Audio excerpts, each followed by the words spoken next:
Joining me now is a local authority, Tampa Bay Chief Lee Brokaw. Thank you so much for joining us. I think, correct me if I'm wrong, that you're actually at the Tampa Bay Buccaneers stadium, right? You guys are staging there now. Tell me what's happening right now to prepare for this monster storm. Sure, and the mayor said it right. It's the storm of the century. And we're hunkering down in many places, and one of them is Raymond James Stadium, home of the Tampa Bay Buccaneers. You can see behind me that we've brought in our helicopter. We'll be bringing in other helicopters, our Marine unit. We have officers staying here so that we can be safe. And when this storm is over, we can start our recovery and our reentry efforts. So tell me what the latest is that you're hearing about when this storm is going to hit, because obviously there's concern that if it comes at night, that creates other problems with the tide, but also people not being able to see. What's your biggest concern right now? Well, as it is slowing down, it is approaching. The latest we've heard is a direct hit around 2 a.m. on Thursday morning, which is not good for us. And the tidal surge is going to be incredible, up to 15 feet. In Helene, we had 7 to 8 feet. I was down with my officers this morning helping the evacuation process, and we had one elderly lady who didn't want to evacuate. And I was explaining to her that her house would be underwater. So fortunately, we were able to help her out, but there's so many more like that. And the mayor was exactly right. If people don't evacuate in zone A or B, it could be life-threatening.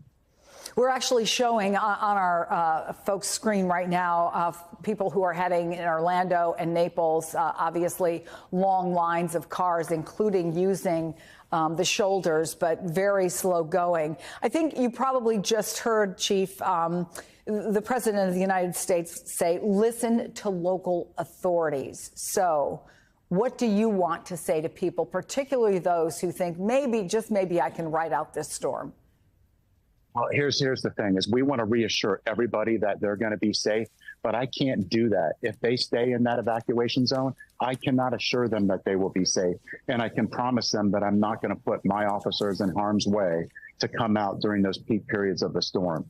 So you will be on your own and potentially not make it through the storm if you don't heed our warning.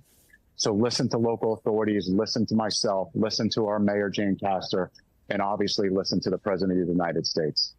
What are you doing for the folks for whom it will be difficult to move? People who are hospitalized, people who are in nursing homes, for example. I should say my colleague Tom Yamas did speak to the facilities chief at Tampa General. I know they have this big aqua fence. Let me play for you what he said about that and talk to you on the other side. This video went viral during Helene. Facilities Chief Dustin Pasteur checking the aqua fence as it kept Tampa Bay from entering hospital rooms. He hopes it's strong enough for Milton. 12 feet with a high tide gets us very close to our limit here, and so that's a little concerning if that's actually what we see. And now I don't need to tell you they're talking about potentially 15 feet. What kind of coordination do you have going on with places? Are there places where people will and have to stay?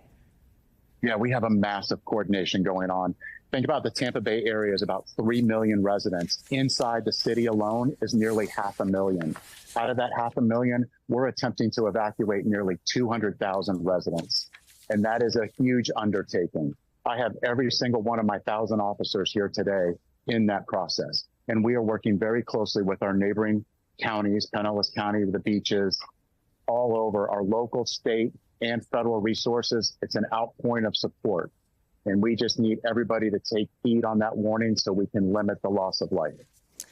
I will just state the obvious. We can't say it enough. If people make a decision to put their lives in danger and you folks have to go rescue them, you have to put your lives on the line. I thank you, Tampa Police Chief Lee Brokaw. I thank all those 1,000 officers who are going to be there doing their jobs under these extraordinary circumstances. We appreciate you talking to us today.